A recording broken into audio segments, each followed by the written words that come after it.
Yo, how y'all living, my chooms? First, I just want to thank everybody for the great feedback they gave me on my last video about why DHT, dihydrotestosterone, is a trash hormone. I don't normally like revisiting the same subject twice, but due to the overwhelmingly positive reception of my last video, I figured I'd create a part 2 and look at the same subject but a bit more in depth this time. So, this video should be considered a follow-up to the last video, which I'll link below. So if you haven't seen that one yet, I highly suggest doing so before moving on and watching this video. All right. So this video is going to be a response to an article that one of my subscribers sent to me in response to my last video. The article is from the website mannk.com and it is titled "The Truth on DHT: What the Research Shows." It was written by a gentleman named Hans Amato, whom I've never heard of, but the subscriber claimed it is a scientific study that makes out DHT to be an extremely important hormone. So it isn't actually a scientific study. What it actually is just an opinion piece that references other studies. But since it includes numerous references to scientific research, I figured I will go ahead and just look at this article and offer my own perspective on it. So, first of all, what is this website, menelite.com, and who is Hans Amato? Well, it looks like Mr. Amato sells videos and online resources for personal training, as well as pushes a, quote, natural, unquote, approach to dietary supplementation. So basically, he's just a professional bullshit artist like so many others out there, and he's a snake oil promoter, but apparently we're supposed to take his thesis about DHT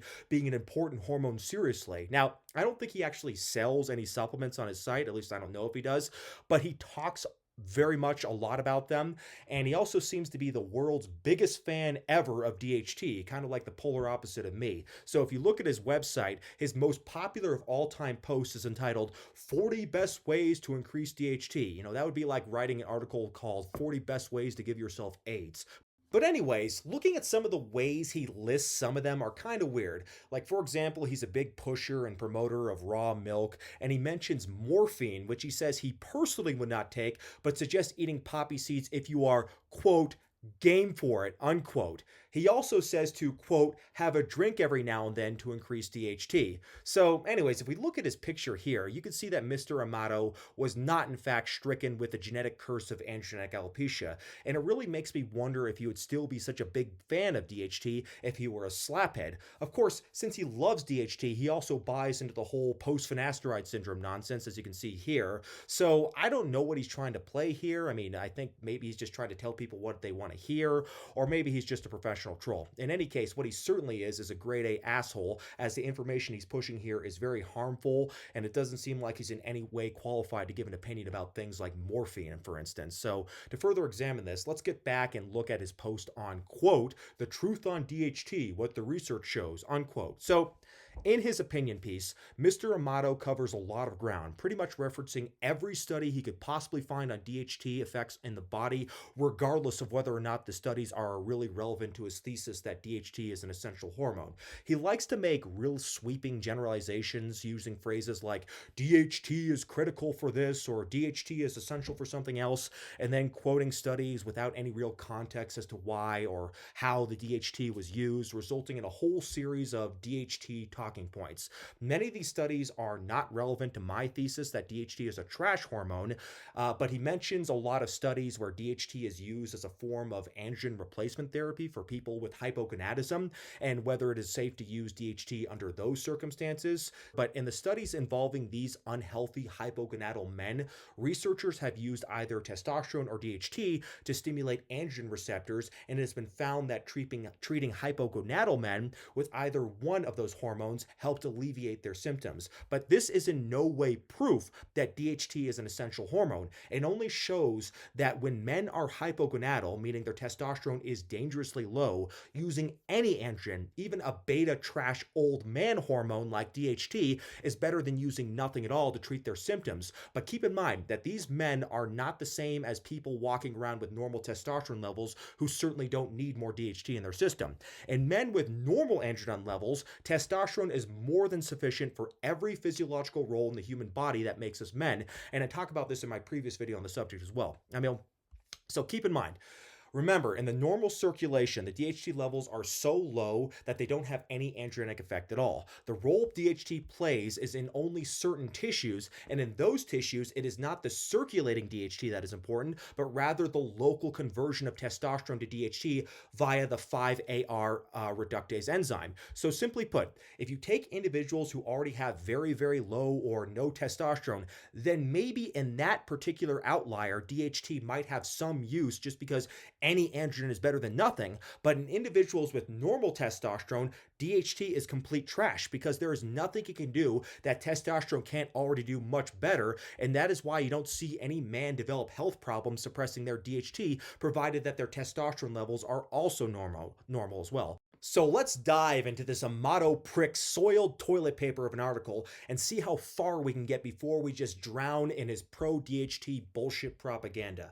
He first starts off by going through some of the basic chemistry of DHT, such as how it is created predominantly through the 5A reductase enzyme by converting testosterone into dihydrotestosterone, and he then goes on to state that DHT has a 2.5 to 10 times higher potency than testosterone, which is true, and he then goes on to state that the amount of circulating DHT is only about 10% of what circulating testosterone is, which are all points I made in my last video. So far what he's saying is true, but unfortunately what he neglects to mention is that the circulating DHT has little to no effect on bodily functions. Rather, it is the local conversion of testosterone into dihydrotestosterone in specific tissues such as the scalp, the skin, and the prostate that matter, as I discussed and provided scientific sources for in the last video I made about DHT. Many researchers feel that the circulating DHT in the blood is merely just spillover from the DHT created in those specific tissues and serves no real function whatsoever. Nevertheless, he then goes on to make a lot of claims about how important DHT is and how it isn't the villain people like me make it out to be. In fact, he's not even satisfied with baseline DHT levels. He thinks you just can't get enough of this crap. He even says, quote, "This article is to show you what happens when men have high DHT or when they are dosed with supraphysiological amounts," unquote.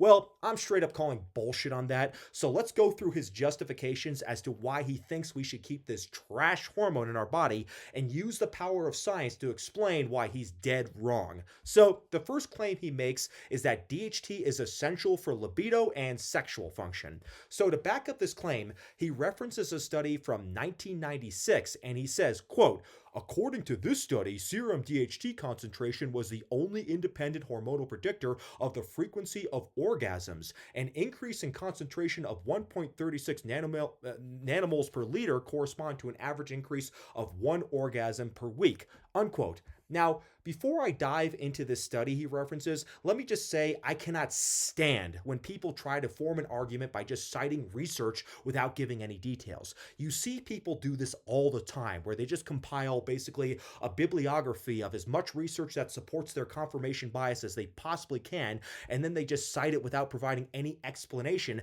as to why it should be considered good research. Just because something is backed by a study doesn't mean it's true. By all means, use research to back your arguments up, but don't just cite a study and say case closed. It's not that simple. Once we just start accepting any claim we hear without question just because it is backed by a scientific study, then science becomes more like gospel than it does like research. Either explain why the study is good or shut the fuck up. So, since this guy didn't bother questioning anything at all in any of the studies he posted, let's take a look at this libido study ourselves and see if there's anything worth scrutinizing, since he was too lazy to actually question it.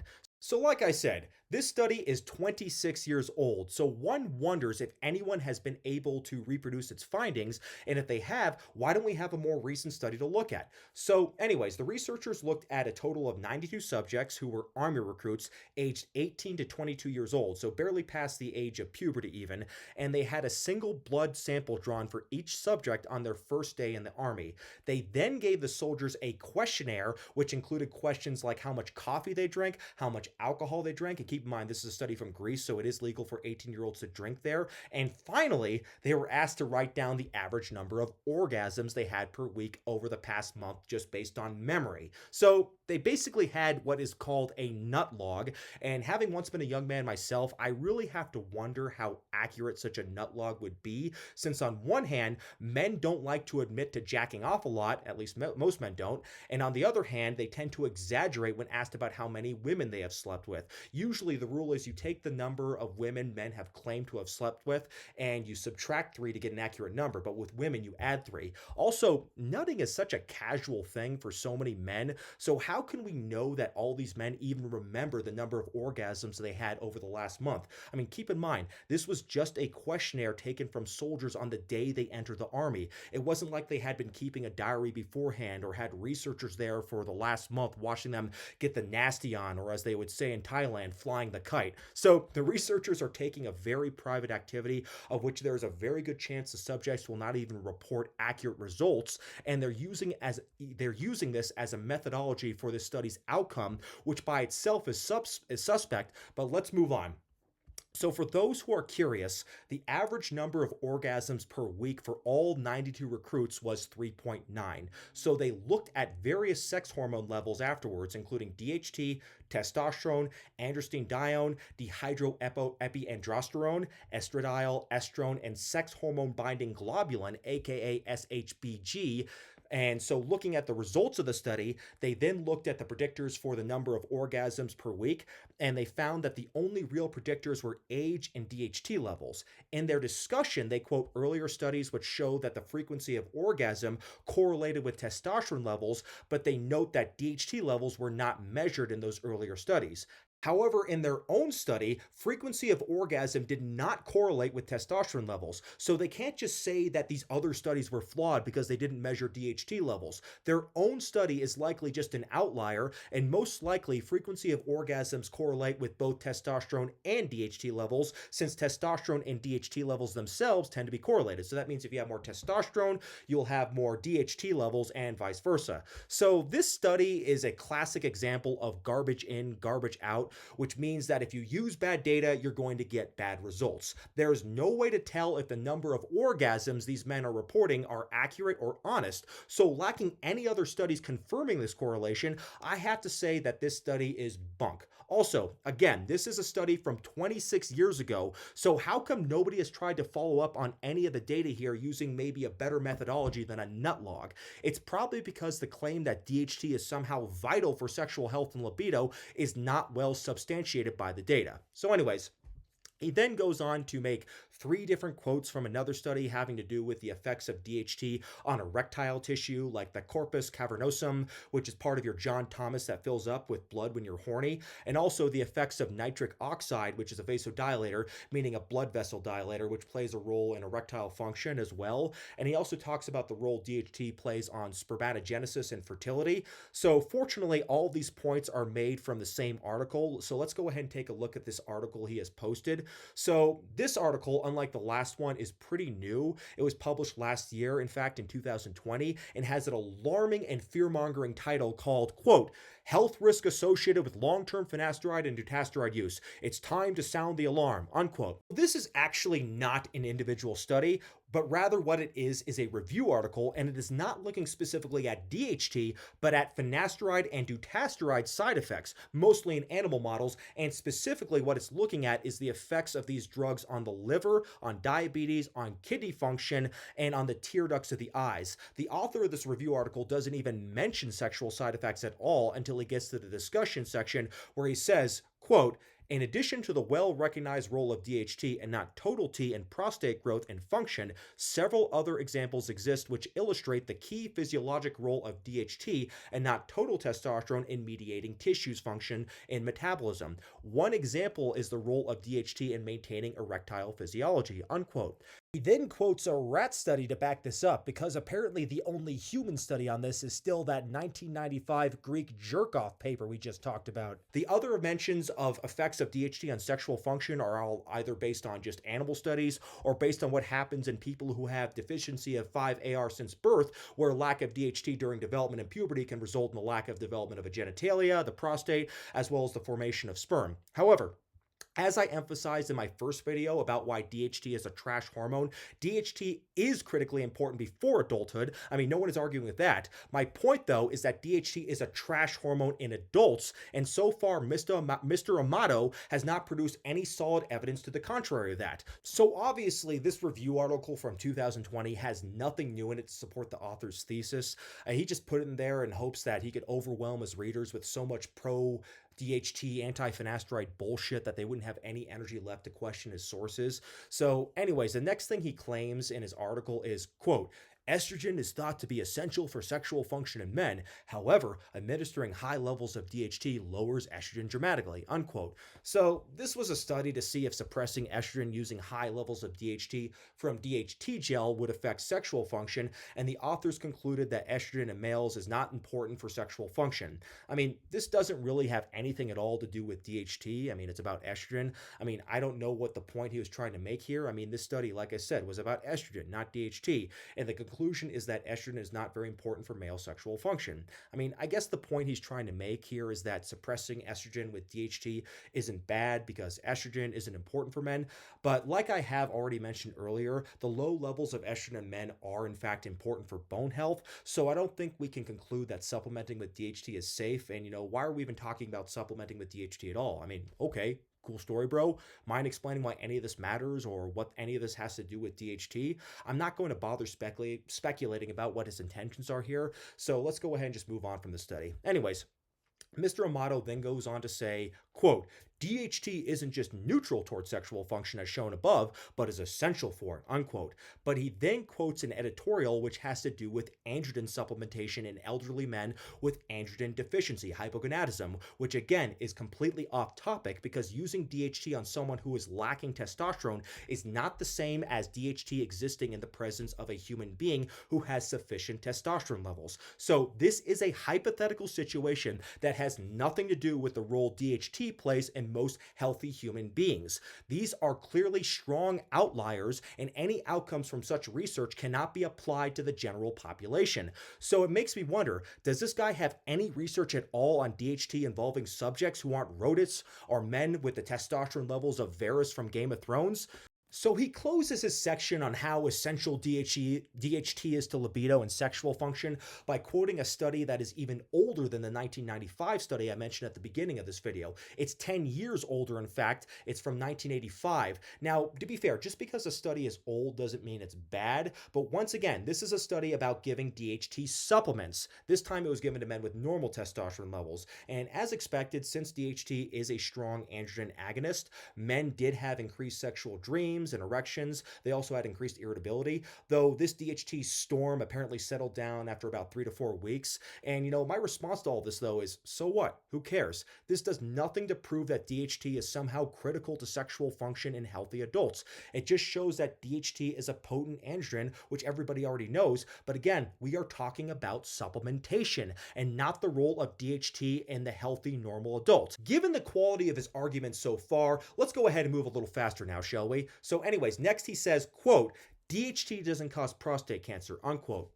So what? Again, he seems to be pushing DHT supplementation specifically by arguing that it won't give you cancer, but he neglects the role the natural conversion of testosterone to DHT in the prostate eventually causes, which is, of course, is the enlargement of the prostate in most older men, which causes resultant problems with urination and dribbling. And, with all this pushing of DHT supplementation, I gotta say, I'm pretty surprised he doesn't sell the stuff on his website. So, moving on, the next section is titled, quote, DHT isn't the bad guy when it comes to hair loss, unquote.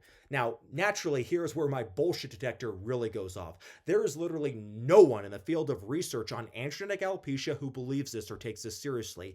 Even the article he cited before, the article on finasteride and dutasteride titled, It's Time to Sound the Alarm, states specifically that androgenic alopecia never occurs in men with 5-AR deficiency.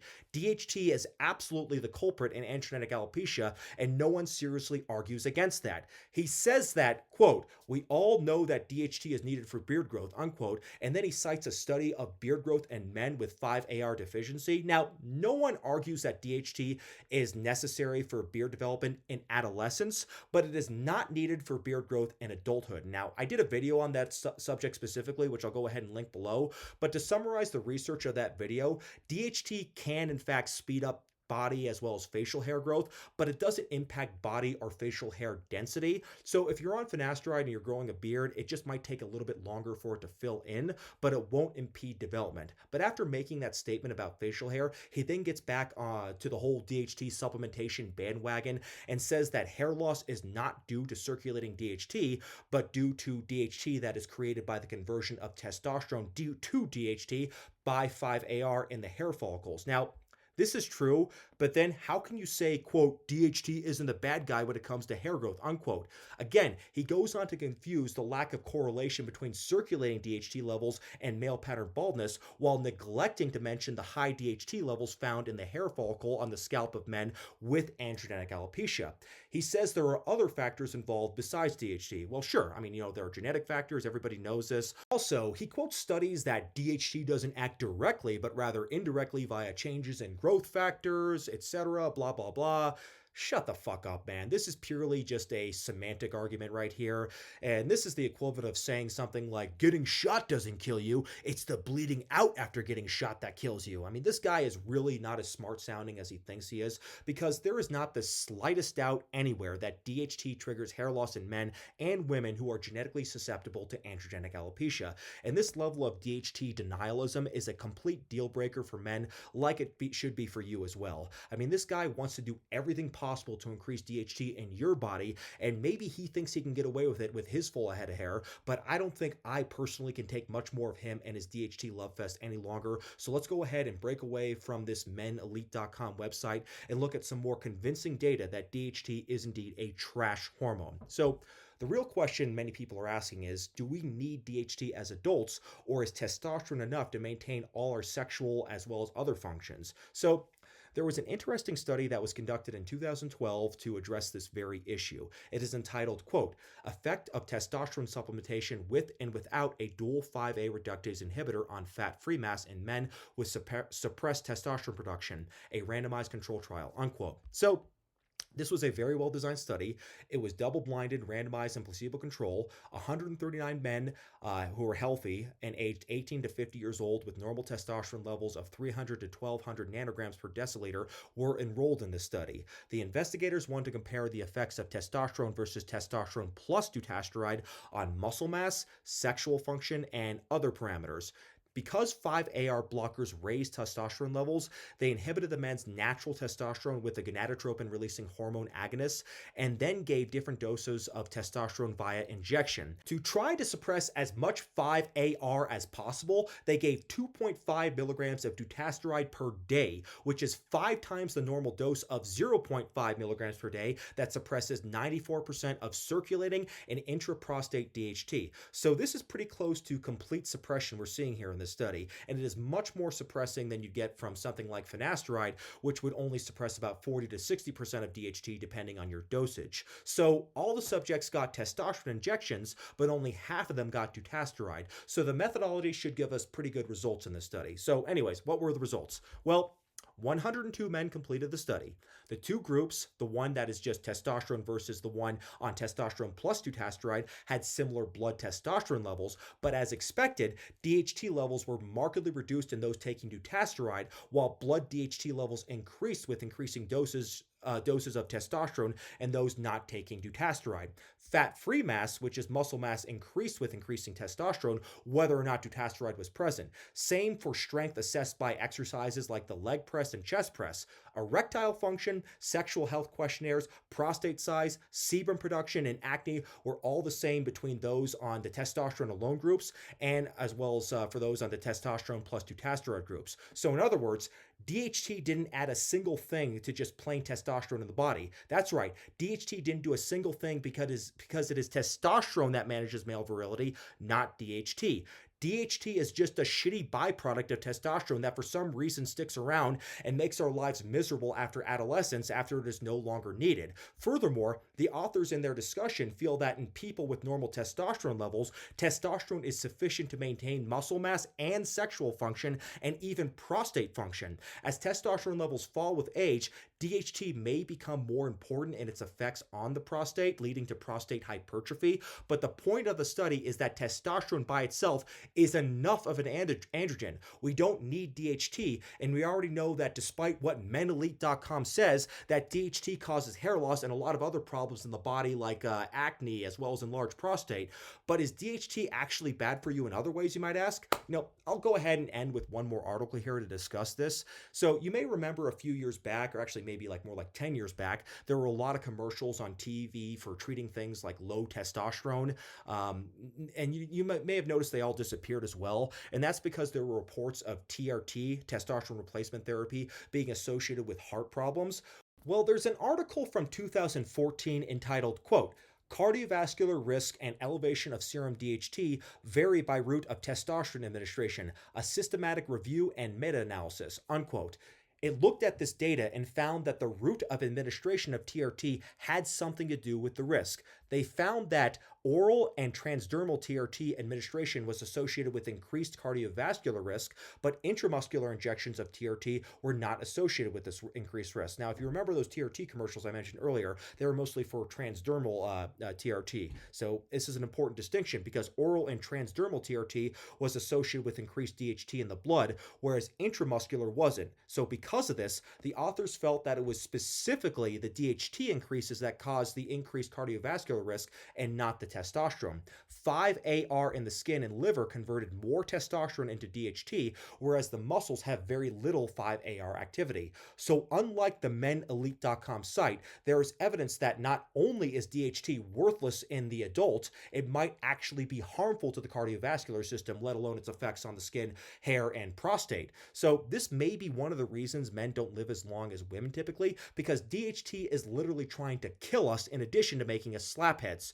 Fortunately, we live in the era where we can safely and effectively suppress our DHT through the use of this wonderful drug finasteride. Now, I know some people have criticized me about not being more open to other types of treatments or not looking very thoroughly at alternative treatments, but keep in mind, this is not because I don't welcome innovation in the hair loss industry, but because oftentimes the interest in these alternative treatments is grounded in fear-mongering about finasteride. So what I mean by that is that I feel that the majority of people who are looking into alternative hair loss remedies are people who have been misinformed about finasteride and would be much better off if they just accepted the fact that finasteride is a great treatment, it is the best thing we have out there on the market, and will likely be the best thing out there for a long time to come. The sooner people take the red pill and accept this reality about finasteride, the more likely the chance they'll be able to save their hair.